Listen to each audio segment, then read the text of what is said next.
wasn't I filming that? I've been walking around my camera, I should have been filming that, shouldn't I? Maybe I should do it again when he's on. Are you joking? Now, we've only got half an hour, so let's try and get as many questions in as we normally do in an hour. High-speed question and answering session. This is, by the way, my third birthday I spent in Australia and New Zealand.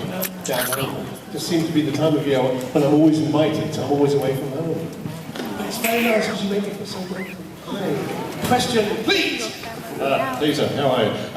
Question not actually from me, it's from a friend. He asked me to ask this on his behalf. Peter, if you had the chance to play any role whatsoever, whether it be male or female, in film, television, theatre, what would you be doing? Oh Lord, that's a terribly difficult question to answer. Doctor Who, I was going to say, but I've done that. Okay. I just don't know. What? Tristan, yeah, I'd like to play Tristan. I'd like to play so many series I'd like to do. For years I had a very Robert Hardy actually was trying to get me to do Hamlet with him directing it, but I managed to avoid it for so many years. In the end, he gave up, and now I'm far too old to play it. So no, I don't really have a role that I'd like to play. I've always been really lucky, and I keep touching wood. Is that wood? Yes, it is. I've been very lucky in the sorts of parts I've been offered. So many times I've sat down with scripts and thought, wow, I would have loved to have been, I would have picked this to do, and I've actually been offered it. So I'm just hoping in the future those roles come along again and again. So I'm sorry, that's not a very good answer, but let's move on very quickly. For the 50th anniversary, which monster from your era would you most like to return, and would you return for it? Well, I clearly would return to it. Sadly, however, they're filming it now, and here I am in New Zealand. So I don't know. I know that everyone else, all the other doctors will tell you that the Daleks are their favourite, but I sort of go off on a tangent. I like Cybermen. I just always have. You know why? I just love the. I love the idea that they actually could probably chase you and catch you, rather than actually have to turn around and wait for them to catch up with you. It happens with a lot of the Doctor Who monsters. So I would choose Cybermen. And I liked actually the Cybermen from my time. Not that I don't like the new ones, but the ones that we had when David Banks was the chief Cyberman. I just loved that incarnation. You could just see the chins moving behind the perspex mouth. I thought it was really creepy. Right, okay. Hello again. Hello. I just wanted to know, when you were the Doctor, what was your favourite episode that you did, of your time? Well, funnily enough, somebody just asked me this on the stairs. My favourite story for a long time was Earthshock. Not because we blew Adric up at the end. Well, that wasn't a bad reason for it to be my favourite episode. And then, when I actually, by the time I finished, the last story I did, which was Cravers of Androzani, I think was my favourite, because everything kind of came together. You know, we had a great cast, we had a very different kind of Doctor Who director in Graham Harper, and it was a story by Robert Holmes, who was a classic Doctor Who story writer, script writer, and I just was very pleased to go out with that story, even though I turned into Colin Baker at the end. I hope you didn't hear that. Yeah, another question. Hi, two quick questions. Dare I ask, what do you have more fond memories of, Doctor Who or all things that as events? Which do I prefer? Which one you have fond memories of, and all things going small with Doctor Who, and how did you get the Doctor Who role in the first place? I'm not quite sure quite what answer the first part of your question, but it's about, is it just what? Which I prefer. Well, again, you know, they almost merged into one. In many ways, All Creatures Great and Small was fantastic because it was, I suppose, what you call now my breakthrough part. I had done something before that, but it was such a golden opportunity, and it turned into such a hugely popular series. Without that, I would not have been offered Doctor Who. So in many ways, that's the kind of my iconic sort of part. But but I was the first Doctor who watched Doctor Who growing up, and so when I got the phone call, and it was just a phone call, I didn't have to audition. I just got a phone call one evening from John Nathan Turner who said, you know, Tom Baker's leaving, which nobody knew, and how would I feel about being the next Doctor? And there was this long silence on the phone because it was the stranger speaking. You know, he was a series that for many years I thought, oh, it'd be great to get a part in Doctor Who. And here I was being offered it. So it took me about a week before I sort of agreed to do it, because I was just unsure about it, because I'd grown up with it. But in the end, I couldn't really turn down an opportunity like that. So, in their own way, each of them, and this is avoiding the answering the question, I'm aware of that, have had their own place. But I suppose, you know, when I got the part of Doctor Who, the BBC had this sort of magazine-type programme in the afternoon called Pebble Mill at 1. And they thought it would be a good idea to get a group of people together to give me ideas about how I should play the Doctor. They clearly thought I needed help. And so they got this group, and I was there in the studio, and one person said, I think you should be like Tristan but brave. And that really was my blueprint for the character when I started out. So in a way, that's how I say they both one merged into the other, almost. Yes? With the light at the end, in my opinion, the real 50th anniversary, with Big Finish, who will be your companion or companions in that story? In the Big Finish ones? It's Nissa, I think. I don't think I'm super out of turn by saying that, but Janet's not here, is she? No, they didn't fly her over here. I think it's Nissa. Yeah. Hi, quick question. Is it true that you don't like celery? It's absolutely true. I hate celery.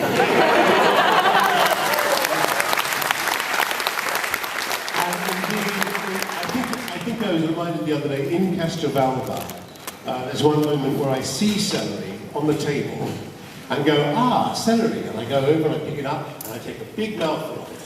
And then the scene cuts, and if they let the cameras roll or they kept it in the thing, you would see me going, I just don't like the taste of it. It's fine to wear on your lapel. It's rather nice, especially if it's fake. Other people thought it was real. One piece of celery that lasts for 3 years. That would be magic. Yes? Hi. When you left Doctor Who, did you feel like you've made a huge mistake, or did you keep watching it?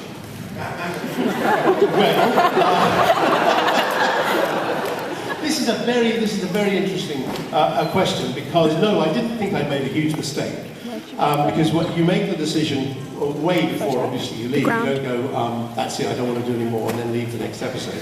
I think I made the decision to leave at the beginning of my 3rd season, because I was still fairly young at the time, and where we rehearsed it, I could see contemporaries of mine coming in and doing all sorts of different parts, and then about a month later they'd be back doing a different part, and there I was still being Doctor Who. So I decided ahead of time, really, that unless the circumstances were exceptional, I'd only do 3 years. And that's what I stuck to in the end. I was tempted to do a 4th, but in the end I was very glad I left.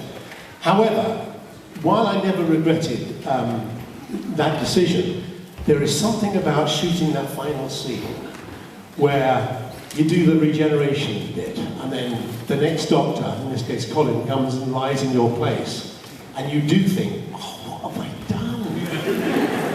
And I know this because, funnily enough, I was talking to David Tennant about this very same thing, and he had exactly the same feelings. He was very happy that he'd made the decision, that although he loves Doctor Who, he realised he had to move on, because you just do, you just have to keep your career going. And he was very happy with that decision he made. But when he saw Matt Smith kind of take it, it was a really tough, it's a very emotional kind of, oh no! Because deep down in your psyche you think, well, surely when I leave they'll have to finish the series. The idea that they could possibly get anyone to replace you is almost inconceivable. But it's so buried deep in your subconscious, you're not really aware of that thought until you see your replacement lying there. But no, I didn't regret it, and it was I think the right decision to do 3 years and then move on, because Patrick Troughton had advised me to do that, and he did 3 years, and William Hartnell had done 3 years. And Tom, who'd done 7 years, had a bit of a problem, because he was so identified with the part that it was very difficult for him to be cast in different things for quite some time afterwards. Yes. Yes. When you started the series, did they give you any control over the costume? No, they didn't. I did suggest to them that the outfit should be based on a cricketing outfit, because they wanted something that was eccentric, British, and slightly more athletic, and I thought, well, cricket kind of fits the bill. So I suggested the cricketing theme, and then they went away and designed the costume. It was a bit more designed than I would have probably chosen. I love the idea that the Doctor just goes into this room where all sorts of clothes are hanging up, and he just picks a couple of things off the peg and assembles it himself. So from my point of view, it was a bit designer. But I was very comfortable, and you know, it meant that I only really had one costume change in the entire series, which was the Black Orchid. And I hate costume changes. There's nothing worse than being told, okay, that's the end of that scene, go off and change for scene 7, and then you have to go off and drag yourself through a different costume. Yeah, I had an input, but I didn't have a final say. Yes. Hi, this is semi-Who related, but my mum's a huge fan of you from All Creatures Great and Small, and seeing as it's her birthday in a couple of weeks, can I please hug her from you?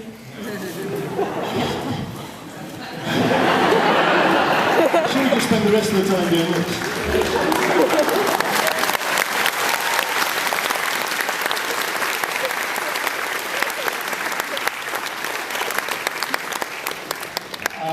I may get selective about this though. You see the effect you've had on me?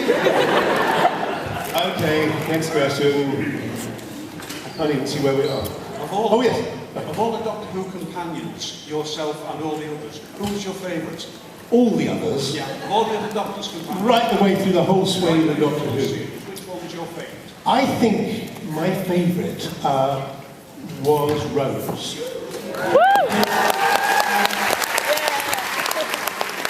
Because I think for years they've struggled with Doctor Who companions, and the thing of making them more than just yes Doctor, no Doctor, save me Doctor. And they tried many things, and in my time they tried Tegan, who just didn't want to be there. Everywhere we went somewhere, she'd sort of go. And then they had Turlo, who was trying to kill me all the time. And I think they thought that they had to make the companion more interesting. And I don't think it was until Rose that they kind of got it right. And it was simply this: you write a damn good part. And if you write a good part for a companion with a great kind of backstory, it works. And you know, there's a way of looking at that first season of the return of Doctor Who that says that Rose actually was almost more important than the Doctor in that series, because she kind of held the whole thing together, and she was us. So I'd say Rose. Oh, no. Did you play cricket when you were younger? Did I like cricket? No, did you play cricket? I did play cricket, yes. Yes, I was not bad, actually. And then when I became an actor, you know, and they have these sort of, I guess, celebrity cricket teams in Britain. One of the famous ones is the Lord's Taverners, and I was a member of that cricket team for a while. We used to go off and play charity matches. I used to enjoy them a great deal. Yeah, and if you look very carefully in Black Orchid, where I'm bowling, you will actually see me on film bowl someone out, and it wasn't trick photography. It was actually a miraculous delivery.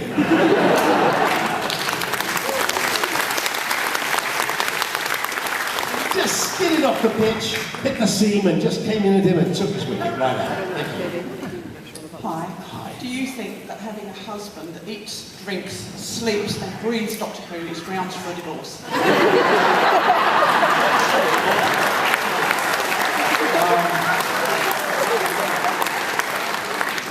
No, I think you should dedicate your life to his obsession.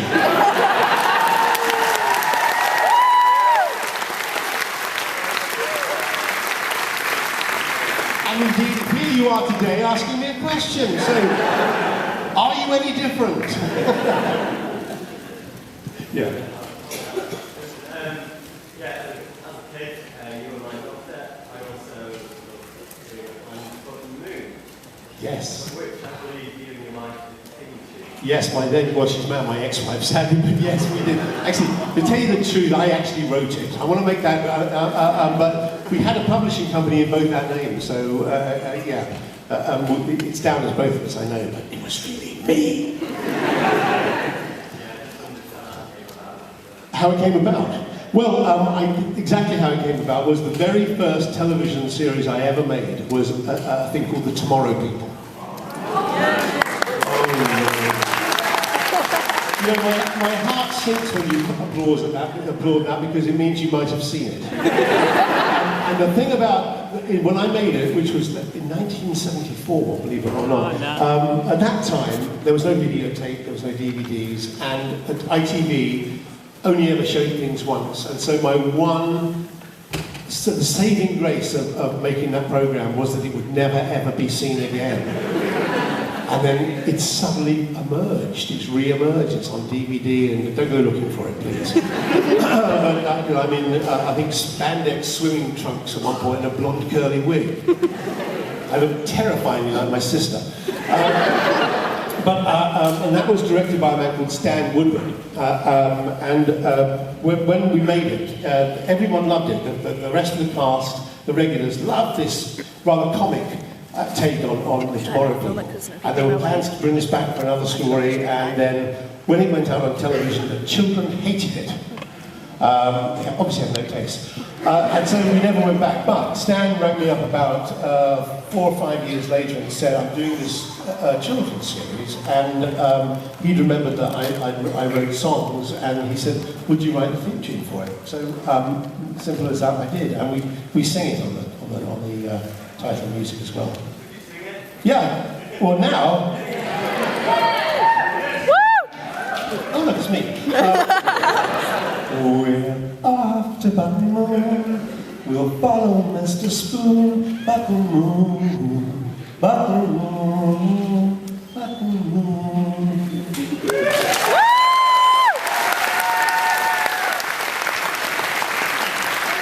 Yes, I'm a rock star! Hello, Peter. Hi. I'm curious to know what the origin of Davison is, because it's not your real name. No. Yes. It's weird, isn't it? I'll tell you what happened. For my real name, as you know, I'm saying it's not Davison, it's Moffat. Rather similar, but not slightly different spelling, to the present producer of Doctor Who.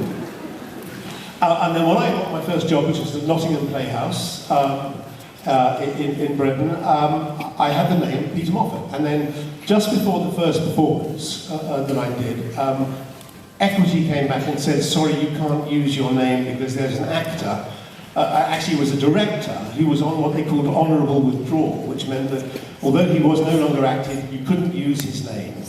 And so I had to come up with a different name. So all the actors in what we call the green room backstage, we just sat around and suggested names until Davison kind of just seemed to be the least objectionable. There's no real reason for it at all, except all actors in those days had kind of boring sounding names. So, and we went through Bates, all the Bates were on, because that's a nice sort of basic working class sounding name. And then someone said, how about Davison without the second D? And I went, no, I don't mind that. And so that's how it emerged, because we had to make a decision and ring up the people who were printing the programme. The funny thing is that when I was then cast in All Creatures Great and Small, my first episode was directed by Peter Moffat. And so all my school friends thought, wow, not only is he in it, he's directing this one. But sadly, that was the other Peter Moffat, who then, of course, directed Doctor Who as well. And he was a lovely bloke, but he still held on to the idea until he was very, very old that he might come back and become an actor. So that's why I like the name. Yes. Hello. Do you like DVDs or books more? DVD or? Or books. I'm sorry, I can't hear the second. Do you like Doctor Who DVDs or Doctor Who books? Doctor Who books. Sorry. I'm from England, I'm sorry. Well, you know, I haven't read many, Doctor Who books. I did do the audio book to Castrovalva. It was the most complicated damn book I've ever read in my life. Christopher Bidmead writes sentences that are longer than paragraphs. I probably like Doctor Who DVDs better, actually. Although I'm sure the books are very good, and I don't have much experience on them. I know there's some wonderful books out there. It's just that it's weird, you know. When and most of the doctors will tell you this. It's nothing against the doctor that follows you, but when you leave Doctor Who, you tend not to sit down and watch the next Doctor. It's just the way it is, because you'll kind of withdraw a bit and you don't want to sit down and... In fact, probably when Doctor Who came back with Christopher Eccleston and David Tennant, it was the first time I'd sat down really and watched it since I was in it. Because when you sit down and watch it when you're in it, it's not a pleasant experience anyway, because you're kind of going, oh, why did I do that? So, you know, when you leave, I know David, you know, was finding it quite difficult to sit down and watch it. He had to, in fact, because his son was watching it. But and that's why I watch it now mostly. I've got to the age now, you know, when I sit there watching Doctor Who with my two sons, and I find myself turning to them and going, what's going on? Because Douglas Adams told me once that the secret of Doctor Who is that you make it simple enough for the adults to understand and complicated enough to hold the children's attention. And I think that really is absolutely true. And now I'm getting to the age now where I have to ask my sons what's going on. And they know. Absolutely. Yes? Based on how Big Finish have improved companions like Nitha, Tegan, Turlo and Perry, would you employ Matthew Waterhouse to play Edric in one of their productions? Would I employ Matthew Woodhouse? Would you ask him to, or recommend Big Finish to him? I'm sorry, I can't quite understand this. I think... Would you recommend Matthew Waterhouse to do a Big Finish based on how it's improved companions like Nitha, Tegan, Turlo and Perry? Yeah.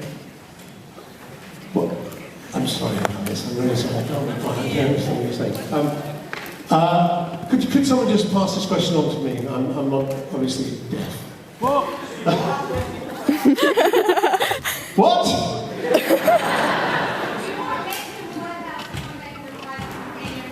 Oh, I see what you mean. You see, it was so simple. I'm so sorry. Right, do I want to... Well, I don't mind, but Matthews lives in America. It's hard to drag him out of America. Only got 7 minutes. I've no objection to it. If that's what you think, I'm sort of saying no Matthew Waterhouse. No, I'm really not. It's fine. We do send him up terribly though when he comes back. But when he's joined us for a couple of the commentaries, and we love giving him a hard time, Janet especially. But no, I've no objection to him doing that. I think they just haven't written a story for him. It's usually just been either Matthew, Janet, or Sarah. I don't stories really. Sorry. Yes. Oh, no, I don't know. You've got to be near a microphone. Where's the microphone? Oh, okay. Right in front of you. I was just wondering, apart from yourself, obviously, who your favourite doctor is. Who my favourite doctor is? And if you don't say David, I won't tell. You're not recording this, are you? No, my favourite doctor is Patrick Troughton, because I grew up watching Doctor Who.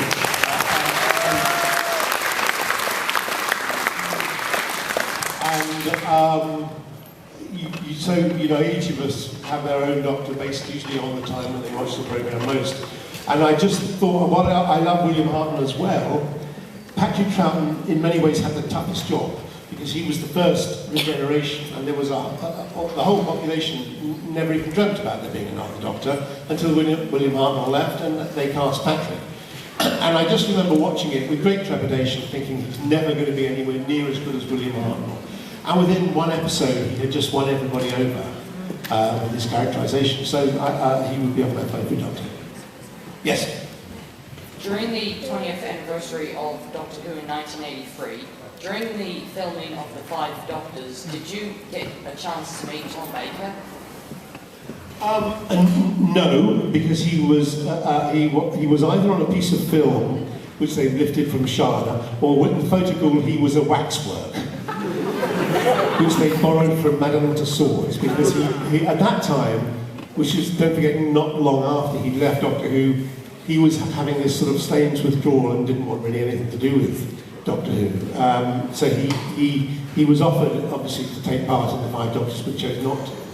But because they had this strike hit footage, they just put that in the Five Doctors. He wasn't there. I did meet him on the day that I changed into him, because obviously I'd come along to the studio and he had to get up and I had to find him in his place. And we did have a drink together in the BBC bar, which was a very noisy place. And he did say to me, this is absolutely, he said, what you have to remember about Doctor Who, Peter, is, and then he said something. And much like today, I couldn't hear a bloody word he said. But I didn't have to ask him to repeat it, because you know how you, in those crowded, noisy situations, you just kind of smile and nod. So,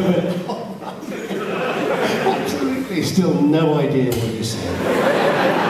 It was probably some fine piece of advice, but I missed it. Yes? What's your favourite episode that you were in? Favourite episode that I was in, Caves of Androzani, the favourite story, I would say. I think I've said that, yeah.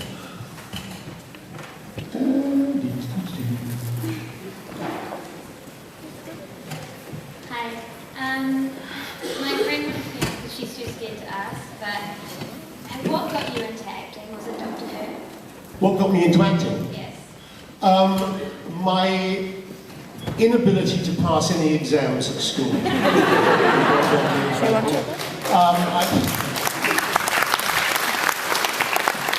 hands keep shaking. I was interested in drama at school, but usually actually behind the scenes. I was sort of used to do the lighting. Do you want some seats?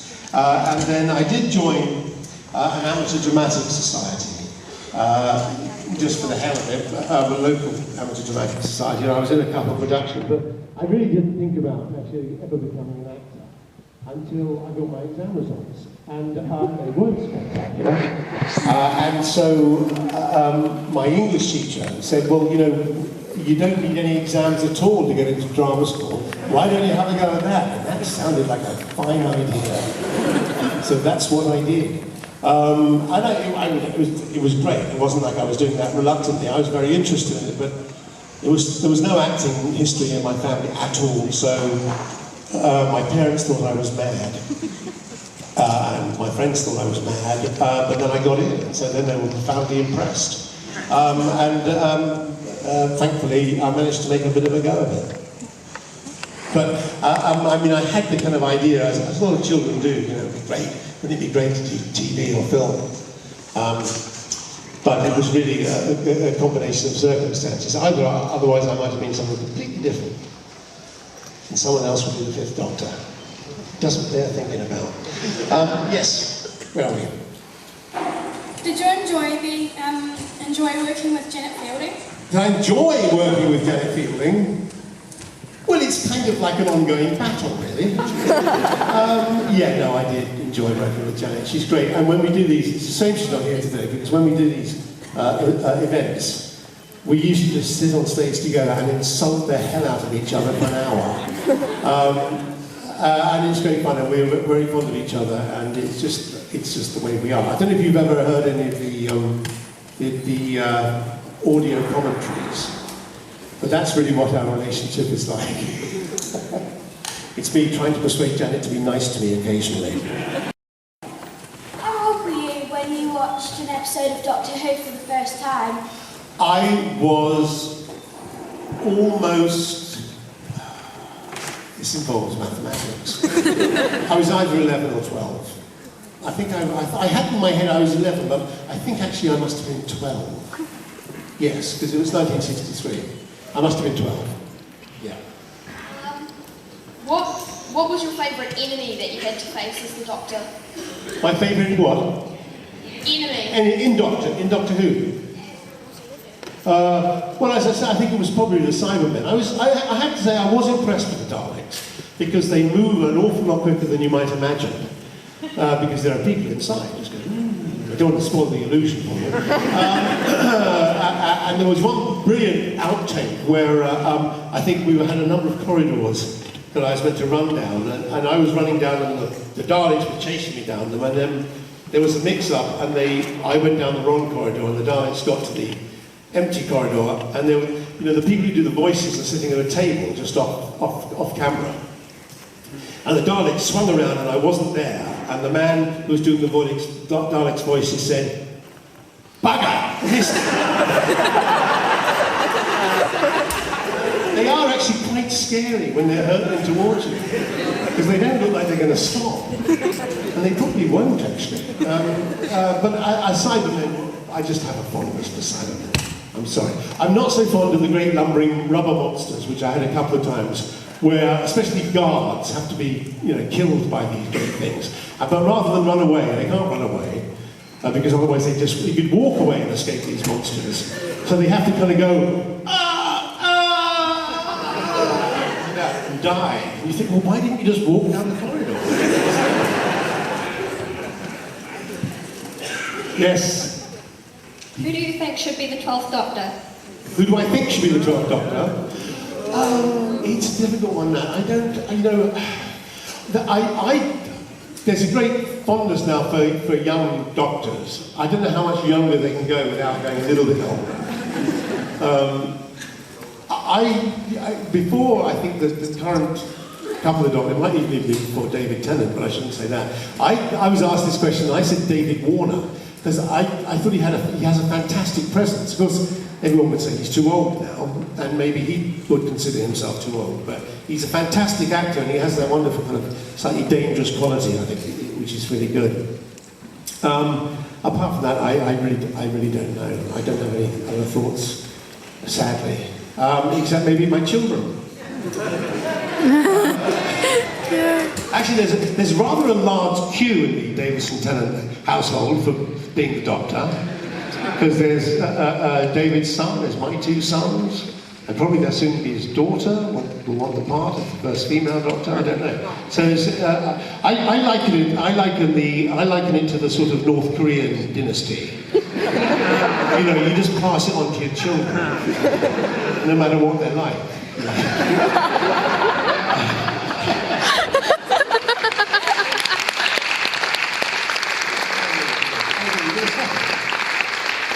Stop us. Yep, we're just going to move along. But you'll be back on stage at 3:10. I will. So if I can have a huge round of applause. Listen, guys,